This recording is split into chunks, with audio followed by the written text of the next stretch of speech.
अंतर्राष्ट्रीय सहयोग परिषद का भी जो आप्त वाक्य है ना, वो है वसुधैव कुटुंबकम। ये भी महत्वपूर्ण है, इसीलिए भारत सरकार ने हमें यह दायित्व दिया है। आपको तो उनसे रॉयल्टी मांग लेनी चाहिए, हमारा वाक्य आपने ले लिया है। और रॉयल्टी में अंतर्राष्ट्रीय सहयोग परिषद आप लोगों का स्नेह चाहता है, हम धन नहीं चाहते, धन नहीं मन चाहते हैं, तो ये रॉयल्टी सबसे बड़ा होता है। तो आज तो आराधना झा श्रीवास्तव के साथ जो हम डायलॉग करेंगे, और इनका डायलॉग जो है गद्य और पद्य दोनों में होगा। हम इनकी कविताएं सुनेंगे, इनसे सस्वर पाठ सुनेंगे, गीत सुनेंगे। तो ये एक बहुत ही अच्छा कार्यक्रम है। हमने पहले शुरू किया था तो सरिता बुद्धू से, जिन्होंने ये गीत गवाई नाम से एक अपना प्रोग्राम चलाया, जिसे यूनेस्को ने शुरू किया।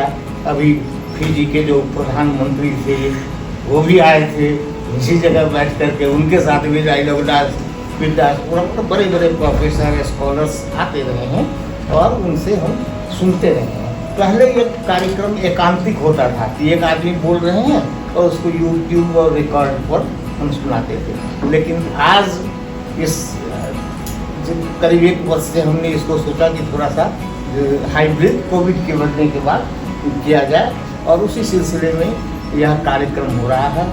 बाढ़ तो नहीं आई, दिल्ली में पानी आया है, और हमारे बिहार के कवि दिनकर जी थे, उन्होंने लिखा था कि जिधर देखता हूँ उधर है पानी पानी पानी, बाढ़ कहो पर मगर यही है चढ़ती हुई जवानी। हाँ, तो बहुत अच्छी कविताएं हैं, साहित्य से जुड़ी हुई हैं, और हिंदी के अनेक छंदों में लिखती हैं, और गीत, गजल, भजन, हाइकू और सब विधाओं में आप लिखती हैं।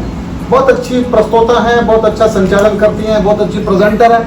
मैंने आपके बहुत सारे कार्यक्रमों में आपको संचालन करते देखा है, और अनेक पुरस्कार मैं अगर पढ़ूंगा तो आराधना जी का समय कम हो जाएगा। बहुत सारे पुरस्कार मिले हैं, बहुत सारे सम्मान मिले हैं आराधना झा को। आजकल सिंगापुर में है वो, और फ्रीलांसर है, और भगवान ने बड़ी कृपा की है उनके ऊपर कि वो साहित्य में जो काम कर रही हैं। कम लोगों को ऐसा भाग्य मिलता है पत्रकारिता और साहित्य के जगत में। यहाँ भारतीय जनसंचार संस्थान से आपने भी यहाँ से पढ़ाई की है, और यूनिवर्सिटी ऑफ कैलिफोर्निया में भी आपने पढ़ाई की है। ऐसा एक बड़ा व्यक्तित्व है आराधना झा श्रीवास्तव का। मैं अकेला स्वागत करूंगा तो अच्छी बात नहीं है, सब करेंगे तो ज़्यादा अच्छा लगेगा। आपका अभिनंदन करते हैं, स्वागत करते हैं। माइक आपका है। बहुत बहुत धन्यवाद राजेश जी, और ये सच में मेरे लिए सम्मान की बात है कि डायलॉग विद डायस्पोरा में, उस श्रृंखला में मुझे भी उसका हिस्सा बनने का, उसकी सहभागिता का अवसर मिल रहा है। आप सबके साथ बैठकर इस एक कक्ष में, इस कुर्सी के साथ इस मंच को साझा करना ही मेरे लिए एक सम्मान की बात है। बहुत कुछ सीखने को मिला है, और आप सिर्फ मंच का संचालन नहीं कर रहे हैं, आप ऊर्जा का भी संचालन कर रहे हैं। ये भावांजलि जो है मैंने लिखी थी भगवान शिव के लिए, उसका शीर्षक रखा अनंत और अनादि शिव। अनंत और अनादि शिव। ये आकाश गंगाएं बह रही जिनकी जटाओं से, सूर्य चंद्र है दृष्टि जिनकी अनंत और अनादि शिव। नभ ने नीला वर्ण पाया, सूर्य जिनसे जगमगाया, शीत देकर चंद्रमा को शीश अपने धारिश। प्रकृति में है प्रेरणा बन, जीव में है चेतना बन, इस सृजन संसार का आधार और विस्तार शिव। जो घटित और घट रहा है, घटनाक्रम को रच रहा है, काल के इस दंड से सृष्टि का चक्र घुमाते शिव। बहुत अच्छा पढ़ रहे हैं। नभ में थल में और जल में कल में अब में एक पल है परे जो सोच से ऐसा ही अद्भुत भाव शिव कोख में अपनी को धारे धरणी जब शिव को पुकारे अंजुलि भर हिम से हरते इस धरा का ताप शिव। बहुत खूब भाई, वाह क्या बात। इस धरा का ताप। जिनके मन की तरलता से नदियाँ जीवन पा रही प्राण पोषित है उन्हीं से जीवन की अमृत धारशी डमरू वीणा ताल धारे उद्गमित रस जिनसे सारे नित्य नर्तन प्रिय है जिनको नाद और नटराज त्रिशूल से त्रयताप हर कर सत्य और संकल्प भर कर जन्म मृत्यु बंधनों से मोक्ष मुक्ति दाता शिव चेतना प्रज्ञा हमारे हम में शिव शिव हमको धारे मैं हूँ शिव शिव में हूँ मैं जीवन का मेरे सार शिव वाह वाह वाह। मैं हूँ शिव शिव में हूँ मैं जीवन का मेरे सार शिव।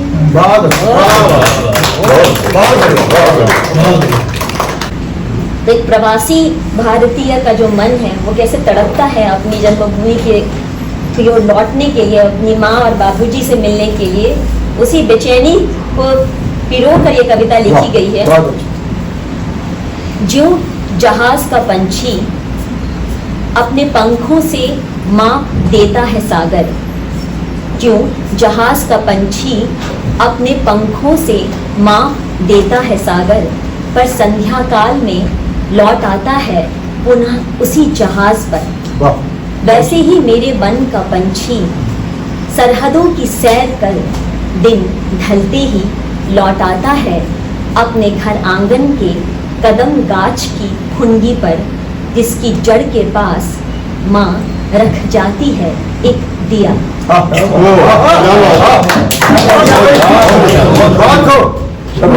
क्या कहेंगे?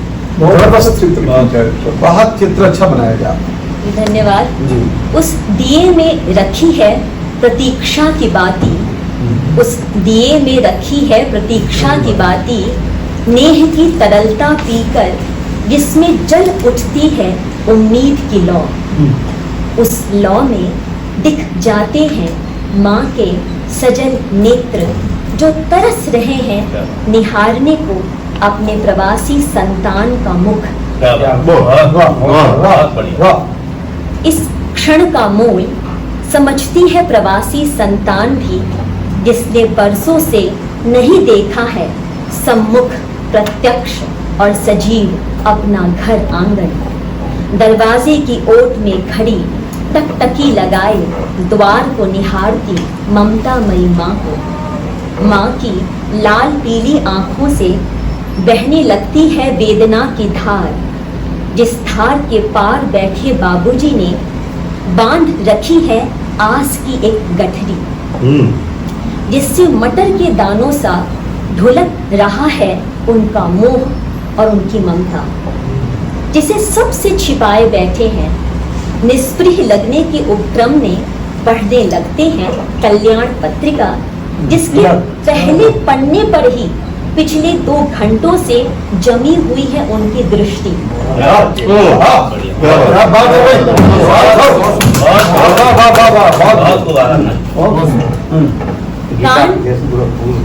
कान धरा हुआ है घर के पास से गुजरने वाली उस कच्ची सड़क की ओर जहां से आती जाती गाड़ियों की चिल्ल पौ में सुनाई पड़ जाती है रिक्शे के खड़खड़ाने की आवाज जिसकी मंद पड़ती गति से उनके धुंधलाते नेत्रों में आ जाती है जुगनू सी चमक। हृदय में उठने लगता है भावनाओं का हिलोर, ये सोच कि घर लौट आई है उनकी प्रवासी संतान। क्या बात है, क्या बात, क्या बात। किंतु घर की ड्योहरी पर बिना सवारी को उतारे हुए गुजर जाता है रिक्शा, जिसका निर्मोही टायर निर्ममता से फोड़ देता है उनकी आस का नारियल, जिससे बहने लगती है उनके मन की पीड़ा, जिसे सांझ की चाय के साथ घूंट घूंट पीने लगते हैं बाबूजी। जैसे नूर झोर हो माँ पी लेती है अनून बिना नमक सादे चावल का पानी, जिसे मैथिली में हम लोग कहते हैं अनूना मार। प्रवासी संतान की प्रतीक्षा में युग जैसे बीत रहे हैं उनके दिन, और एक दिन रिक्शा आकर रुक जाता है उनकी ड्योढ़ी पर, खरखराना छोड़ उतार देता है अपनी सीट पर सवार उनके कलेजे के टुकड़े को, जिसके आने की आस में द्वार के कपाट बंद प्रतीक्षारत हैं दोनों प्राणी। प्रतीक्षा तो प्रवासी संतान को भी थी अपने जहाज पर पुनः लौटने की, जैसे प्रतीक्षारत था कदम की फुनगी पर बैठा मन का वह आकुल पंछी अपने घोंसले में दैनिक पसारने को। एक गजल पढ़ रही हूँ जो मैंने वतन पे लिखा है। आजादी का अमृत महोत्सव भी चल रहा है, तो ये एक गजल है। खून बन के रगों में है बहता वतन, खून बन के रगों में है बहता वतन, अपनी हर सांस में है ये अपना वतन। संदली संदली सी है माटी मेरी, संदली संदली सी है माटी मेरी, बन के खुशबू जहन में है बसता वतन, बन के खुशबू जहन में है बसता वतन, अपनी हर सांस में है ये अपना वतन। तरबियत और मोहब्बत है पाई यहाँ, तरबियत और मोहब्बत है पाई यहाँ, एक सुकून माँ की गोदी सा देता वतन, एक सुकून माँ की गोदी सा देता वतन, अपनी हर सांस में है ये अपना वतन। गुम है गलियों में बचपन मेरा आज भी, याद की थाम उंगली को चलता वतन, या थाम याद की थाम उंगली को चलता वतन, अपनी हर सांस में है ये अपना वतन। तीन रंगों से रंग डालो मेरा ये मन, तीन रंगों से रंग डालो मेरा ये मन, पूरी पहचान का रंग गहरा वतन, पूरी पहचान का रंग गहरा वतन, अपनी हर सांस में है ये अपना वतन। जिसकी चाहत में जागा कि ये उम्र भर, उन शहीदों की आंखों का सपना, उन शहीदों की आंखों का सपना वतन, अपनी हर सांस में है ये अपना वतन। बर्फ की चोटियों पे सिपाही खड़े, हमने उनकी ही नजरों से देखा वतन, हमने उनकी ही नजरों से देखा वतन। नाम रोशन किया रुस्तमे हिंद ने, फख्र से उनके किस्सों को कहता वतन, अपने हर सांस में है ये अपना वतन, बीज तहजीब का बेल बनकर खिला है, ये तहजीबी सरमाया मेरा वतन, अपनी हर सांस में है ये अपना वतन, हम नवाहों के दुश्मन करे प्यार ही, दिल में दुनिया के जज्बात रखता वतन, अपनी हर सांस में है ये अपना वतन, पार सरहद के बैठी, अभी तो सरहद में ही बैठी हूँ रहती सरहद के पार हूँ, तो पार सरहद के बैठी गजल कह रही, मैं जहाँ भी रहूँ साथ रहता अपने हर सांस में है ये अपना वतन। अब एक कविता इसलिए सुना रही हूँ क्योंकि ये परिस्थिति से बिल्कुल मेल खाती है। और अमूमन सावन में लोग श्रृंगार के गीत लिखते हैं, प्रेम के गीत लिखते हैं, पर जो दरभंगा से आते हैं इसी तरह की कविताएं लिखते हैं अनुभव जनित, क्योंकि वो पानी में न उनको न साजन याद आता है, न मन भावन याद आता है, सावन में पानी से भरा घर आंगन याद आता है। असल बाढ़ आती है और इस बार तो मैं भूख के आई हूँ। तो वो आंगन जिसमें भरता कभी घुटनों भर पानी, वो आंगन कभी जिसमें भरता कभी घुटनों भर पानी, वो पानी जो सुनाती बेबसी से भरी कहानी, वो कहानी याद आती है, ये एहसास दिलाती है कि कोई रो रहा होगा, बोझा ढो रहा होगा, सोचा टोक लूं मन को, यही पर रोक लूं क्षण को, कुछ मीठा सोच लो तुम भी, कईयों ने कहा कुछ लिख लो मीठा सावन पे, कुछ मीठा सोच लो तुम भी, देखो काले मेघ को जब भी पर मेरी कल्पना नहीं उड़ती, सच की धरा पर ही अड़ती, उसे मीठी कल्पना नहीं कड़वा सच ही भाता है, न साजन याद आता है, न मन भावन याद आता है, सावन में पानी से भरा घर आंगन याद आता है। बारिश में जी, तो बारिश में बेफिक्र भींगती बाला मुझको भी भाती है, बारिश में बेफिक्र भींगती बाला मुझको भी भाती है, पर मन से उस मासूम बच्चे की छवि न जाती है, जो चौकी पर बैठ घूरता टापू बने घर को, भूख से तड़पता ताकता चावल की देगची को, जिंदगी उलझी जलेबी सी पर न मीठी रसीली सी, जिंदगी उलझी जलेबी सी पर न मीठी रसीली सी, किसी ठंडे चूल्हे पर चढ़े पुराने कुकर के जैसी, न जिसमें उबाल आता है, मन में सवाल आता है, ये सावन सहेज उसके लिए ये कैसी सौगात लाता है, न साजन याद आता है, न मन भावन याद आता है, सावन में पानी से भरा घर आंगन याद आता है। अब सावन में ही तीज त्योहार भी आते हैं, तो कहीं सजती हथेली पर मेहंदी की हरियाली, कहीं सजती हथेली पर मेहंदी की हरियाली, कहीं खिंचती है माथे पर लकीरें चिंताओं वाली, मैं चिंता छोड़ मेहंदी के रंग में रंगना चाहती हूँ, आंखें मूंद स्वप्निल सावन को जीना चाहती हूँ, पर आंखें खोलते ही बाढ़ पीड़ित नजर आ जाता है, मेरा सावन बेचारा हकीकत में वापस लौट आता है, उसका दुख मेरी कल्पना पर बाढ़ का पानी फिर जाता है, न साजन याद आता है, न मन भावन याद आता है, सावन में पानी से भरा घर आंगन याद आता है।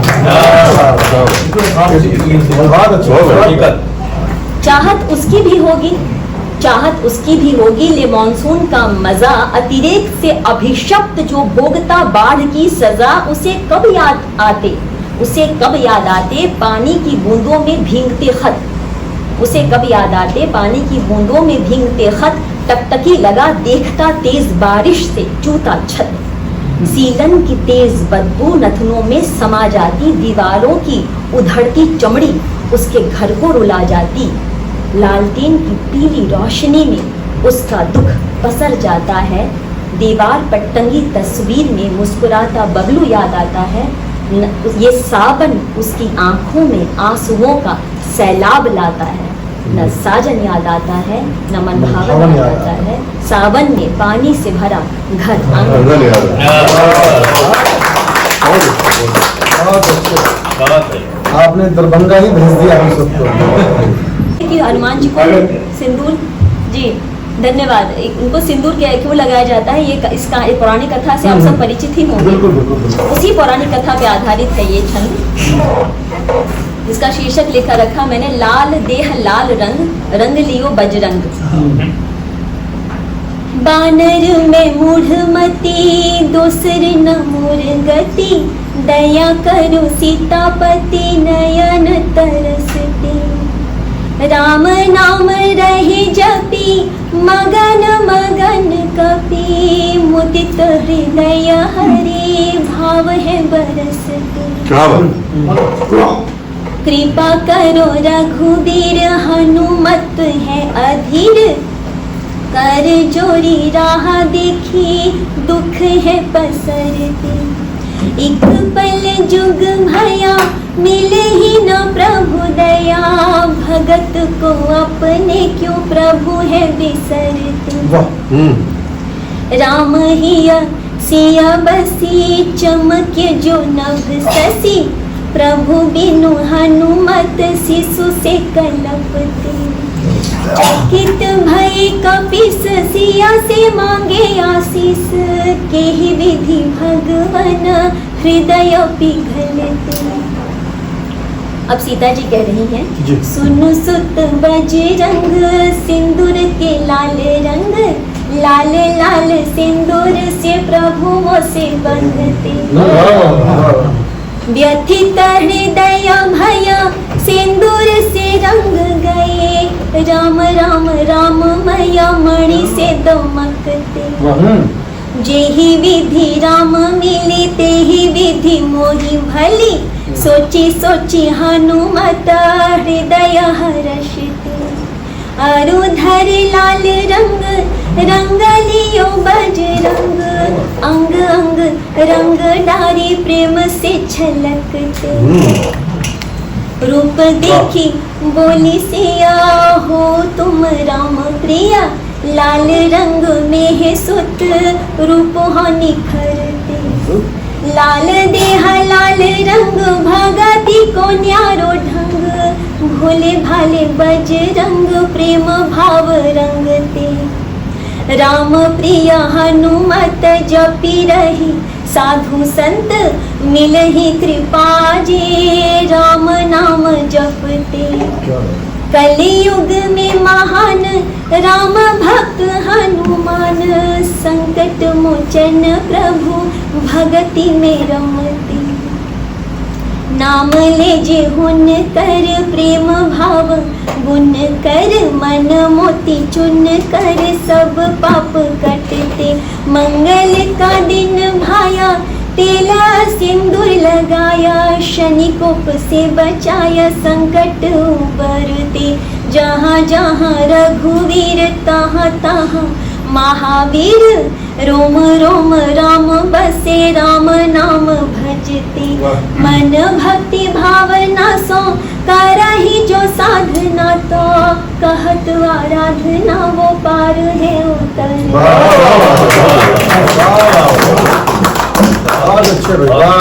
राम नाम सुमिरन करत, अंजनी सुत हनुमान, राम नाम ही पार लगे, राम है कृपा निधान।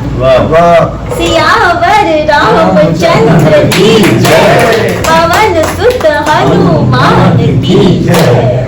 अब मुझे लगता है मैं सुनना चाह रही थी, पर आप लोग आग्रह कर रहे हैं, तो अब अंतिम एक कविता मैं मैथिली में सुनाना क्यों नहीं, जो मेरी मातृभाषा है। बिल्कुल बिल्कुल। तो राजभाषा से शुरुआत की, मातृभाषा पे कहते हैं मौसी और माँ दोनों को साथ लेकर चलना चाहिए। ये कविता सही मैथिली में, ये कविता का मैं भावार्थ बता देती हूँ, जो मैथिली नहीं जानते हैं। बहुत छोटा सा भावार्थ है कि हे सीता की पुत्रियों, अब उठो, जागो और अपने भाग्य की बागडोर अपने हाथ में लो। तुम क्यों किसी और का मुंह ताक रही हो, अर्थात तुम स्वयं समर्थ हो। और ये जो रूप रंग की माया है, वो तो 4 दिन की चांदनी है। और जो तृष्णाओं के वशीभूत होकर तुमने अपना मूल स्वरूप त्याग दिया है, उसे तुम भूल कर, इस मोह को त्याग कर, गुणों के सुंदर हार को धारण करो। और उसके आगे था कि हे मैथिली, मिथिला की माटी में जो शक्ति समाहित है, उसे जानो। जगत जननी की पुत्री हो तुम, उसका संज्ञान लो। हे तरुणी, तुम तारणी बनकर समस्त जग के कष्टों का निवारण करो और अपने भी भाग्य की बागडोर संभालो। इसी का मैथिली में ये छंदबद्ध रचना है।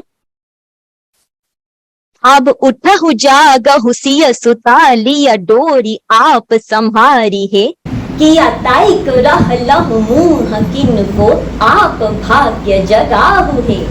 ई रूप रंगक मोह माया चारि दिवसक चांदनी, मोल बिसरल मूल मर्मक तृष्णा में भेलहु उतावनी। तजी कनन चानन नुपुर कजरी धरु गुणक सुन्नर हार हे। अब उठहु जागहु सिय सुता लिया डोरी आप संहारी है। मिथिलाक माइटी में शक्ति संचित मैथिली ई जाइन ली। हे जगत जननिक वंशजा स्वरूप के संज्ञान ली। हे तरुणी तारणी रूप धरु करो नारी के उद्धार हे। अब उठहु जागहु सिय सुता लिया डोरी आप संहारी है। हे संस्कृतिक ध्वजवाहिका परिवार के सम्मान छी। माँ भारती सन विद्वता स मिथिलाक बढ़बैत मान छी। वामन स्वरूपा डेग धरि नापू अनंत आकाश हे। अब उठहु जागहु सिय सुता लिया डोरी आप संहारी है। किया ताइक रहलहु मुँह किनको आप भाग्य जगाओ है। देख रहे हो, आराधना जी बहुत ही सुंदर। और सच में आपकी जो प्रस्तुति है वो उसमें थिएटर भी झलकता है पूरी तरह से। और आपने एक क्षेत्र में छोड़ दिया उसको, आपने टीवी तक तो पहुंची, फिल्मों तक भी आपको जाना चाहिए। मुझे ऐसा लगता है कि आप सरस्वती ने आप पे बहुत कृपा की है। कविता और आपका जो प्रेजेंटेशन करने का ढंग है, रंग कर्म, कुल मिला के आपकी प्रस्तुति, आज का जो कार्यक्रम है डायलॉग विद डायस्पोरा, उसमें एक इतिहास गढ़ दिया आज आपने। ये याद रहेगा इस हॉल को कि यहाँ पर किस तरह का कार्यक्रम हुआ था। और आज अच्छी बात ये लगी, मिथिला के लोग आज जुड़े हुए हैं, उनको लगा होगा कि हम मिथिला जाए, ये अनुभूति हुई होगी मेरे विचार से। तो एक बार मुझे लगता है कि उनके हिस्से की जो ताली आपने अपने पास रोक रखी है, आराधना जी को लगा होगा। क्योंकि समय इजाजत देता नहीं, मैं कोई लंबी कविता लेके नहीं बैठूंगा। विश्व जीतने वाला घोड़ा हमने ही तो छोड़ा। ये कविता प्रवासी भारतीयों को समर्पित है। विश्व जीतने वाला घोड़ा हमने ही तो छोड़ा, परमाणु से हमने जग को मैत्री युग से जोड़ा। अमेरिका भी हमको अपने घर पर आज बुलाता, चीन हमारे घर पर आकर समझौता कर जाता है। अपने डॉक्टर वैज्ञानिक तो दुनिया भर में छाए हैं, कंप्यूटर में हमने जग में कीर्तिमान बनाए हैं। और विश्व जीतकर जिस दिन भारतवासी घर पर आएंगे, अश्वमेध पूर्ण होगा, गीत खुशी के गाएंगे। उस दिन अपने भारत भू पर नई दिवाली आएगी। उस दिन भारत माता जग में वंदनीय कहलाएगी। मैं उस दिन के इंतजार में दीपक रोज जलाता हूँ। कब आएंगे हम लौट कर घर घर अलग जगाता हूँ। बहुत अच्छे। राम लखन तुम नव भारत के जग को ये बतलाना है, और भारत के गौरव का झंडा दुनिया पर लहराना।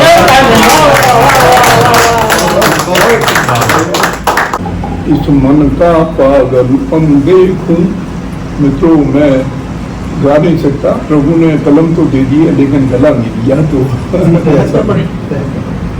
इस मन का पागलपन देखूं या जर्जर होता तन देखूं। इस मन का पागलपन देखूं या जर्जर होता तन देखूं। देखूं सपनों के राजमहल, देखूं सपनों के राजमहल या यादों के उपवन देखूं। मैं देखूं इस मन का पागलपन देखूं या जर्जर होता तन देखूं। एक मीठी याद भुलाने को, एक मीठी याद भुलाने को क्यों एक उम्र कम पड़ती है। एक मीठी याद भुलाने को क्यों एक उम्र कम पड़ती है। क्यों जग से जाने से पहले हर सांस सांस से लड़ती है। पल अंतिम में कहती बाती, पल अंतिम में कहती बाती, तन देखूं या ईंधन देखूं, इस मन का पागलपन देखूं या जर्जर होता तन देखूं, देखूं सपनों के राजमहल या यादों के उपवन देखूं। जीवन कितना छोटा होता है कि धरती के कण सी उम्र मिली, धरती के कण सी उम्र मिली, पर्वत से पाले मंसूर, धरती के कण सी उम्र मिली, पर्वत से पाले मंसूबे, आओ कुछ पूरे कर ले, ना रहे कश्मकश में डूबे, ना अंत समय यह प्रश्न रहे, ना अंत समय यह प्रश्न रहे, मैं तन देखूं या मन देखूं, मैं जर्जर होता तन देखूं। उन्मीलित आंखें खोज रही, उन्मीलित आंखें खोज रही, जीवन के रंगी सपनों को, उन्मीलित आंखें खोज रही, जीवन के रंगी सपनों को, इस जुटी भीड़ में ढूंढ रही, इस जुटी भीड़ में ढूंढ रही, कुछ गैरों को कुछ अपनों को। अब होती बंद पलक देखूं, अब होती बंद पलक देखूं, या होते सजल नयन देखूं, क्या बात है। अब होती बंद पलक देखूं, या होते सजल नयन देखूं, ये इस मन का पागलपन देखूं, या जर्जर होता तन देखूं। और अंतिम समय, अंतिम पल आंखें रही खुली, अंतिम पल आंखें रही खुली, इसलिए कि शायद तुम आओ, अंतिम पल आंखें रही खुली, इसलिए कि शायद तुम आओ, वह राग बसा जो रग रग में, वह राग बसा जो रग रग में, तुम शायद फिर से दोहराओ। अब कहता मन, अब कहता मन स्वप्न देखूं, अब कहता मन स्वप्न देखूं, अब देते विदा स्वजन देखूं, इस मन का पागलपन देखूं, या जर्जर होता तन देखूं, सपनों के राजमहल या यादों के उपवन देखूं। मित्रों, आज एक अच्छा अविस्मरणीय अनुभव हम सब लोगों को रहा। आराधना जी ने कई विधाओं में अपनी रचनाएं प्रस्तुत की, एक कवि के रूप में, एक गीतकार के रूप में, जो उनकी एक छवि है, एक पहचान है, उसको हम सब ने देखा।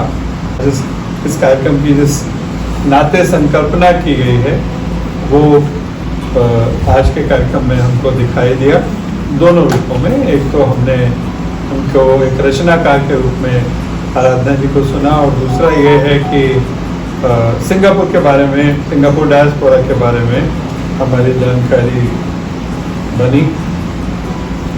एक आज के कार्यक्रम में तुलनात्मक रूप से जो अब तक लोग आए हैं उसमें युवा हैं, आराधना जी, क्योंकि मधुर कीर्ति जी हमारे बीच में रही, और बाकी जो लोग रहे सभी लगभग ज़्यादा वे के थे, परंतु ये देश विदेश में बहुत अच्छा काम कर रही हैं भारतीयता को लेकर, डायस्पोरा को लेकर। तो ये महत्वपूर्ण बात है कि हमने ब्रिटेन की बात करते हैं डायस्पोरा में, जब हिंदी डायस्पोरा की बात होती है, अमेरिका की बात करते हैं, कनाडा की बात करते हैं, ऑस्ट्रेलिया की बात करते हैं, न्यूजीलैंड की बात करते हैं। आज सिंगापुर के डायस्पोरा ने हिंदी के मानचित्र में अपने आप को स्थापित कर लिया। आराधना जी जो है वो भी आप समझ लीजिए कि इस समय जो दुनिया में बहुत सारे अच्छे, मतलब जो हिंदी के कवि हैं, लेखक हैं, बहुत लोग हैं जो कि अच्छा लिख रहे हैं, परंतु उतनी अच्छी प्रस्तुतियों ऐसे अगर दुनिया में कोई शीर्ष में कोई 2, 4, 5 लोग गिने जाएं तो उसमें आराधना जी, जिनको ईश्वर ने ऐसा स्वर दिया है। यहाँ मुझे ये भी ध्यान में आया कि बहुत सारे लोग, जैसे इन्होंने हनुमान जी पर भी कविता सुनाई अपने आंगन, और उस पर भी कविता सुनाई, बहुत सारे आजकल प्रवासी, क्योंकि प्रवासी साहित्य पर मैं लिखता हूँ, उसके मूल्यांकन के भी मेरी पुस्तक है और काफी लोगों ने और भी लिखा है, तो बहुत सारे लोग कहते हैं नॉस्टैल्जिया है, ये तो कोई मतलब सही मायनों में कविता नहीं है, पुरानी बातें हैं, उसी को आप जुगाली कर रहे हैं। मैंने कोई ऐसा ठहरा हुआ गंभीर लेखक नहीं देखा जिसकी कविताओं का, जिसके लेखन का भारत के साथ गर्भनाल संबंध हो, कोई ऐसा व्यक्ति नहीं। तो ये जो हमारा जो डायस्पोरा है वो कितनी गहराई से भारत के साथ जुड़ा है, इस बात को भी हमें समझने की आवश्यकता है। और आज हमने उसका प्रतीक रूप में इनको देखा, और क्योंकि इन्होंने उस कविता का भी उल्लेख किया है तो मैं उसकी कुछ पंक्तियां, जिस कविता नींद कहा है कि इन्होंने बात की, और क्योंकि राजेश जी ने भी वो जो प्रवासी वाला एक गीत का एक छंद सुनाया, तो उसी में कविता प्रवासियों पर, कविता तो लंबी है लेकिन उस कविता का जो अंतिम अंश है वो प्रवासियों पर है। वो है कि गर भारत ना जा सकते हो, गर भारत ना जा सकते हो, भारत यहाँ बना सकते हो। गर भारत ना जा सकते हो, भारत यहाँ बना सकते हो। भारत बस एक देश नहीं है, भारत तो एक कस्तूरी है। भारत बस एक देश नहीं है, भारत तो एक कस्तूरी है, सबके हृदय में वो बसता है। कीचड़ हो या अंधियारा हो, हृदय कमल सा वो हंसता है। इतने राम और इतने कृष्ण अब जबकि पश्चिम में आए, तुम ही कहो कि टेम्स की धारा कैसे ना गंगा कहलाए। इतने राम और इतने कृष्ण अब जबकि पश्चिम में आए, तुम ही कहो कि टेम्स की धारा कैसे ना गंगा कहलाए। अब जब दुनिया एक ग्राम है, यही अयोध्या तू ही राम है। अब जब दुनिया एक ग्राम है, यही अयोध्या तू ही राम है। मन के भारत को जान, जगह बाहों में भर, जिस भारत को ढूंढ रहे हो, 7 समुंदर पार कहाँ है, तुम हो जहां, भारत भी वहां है, तुम हो जहां।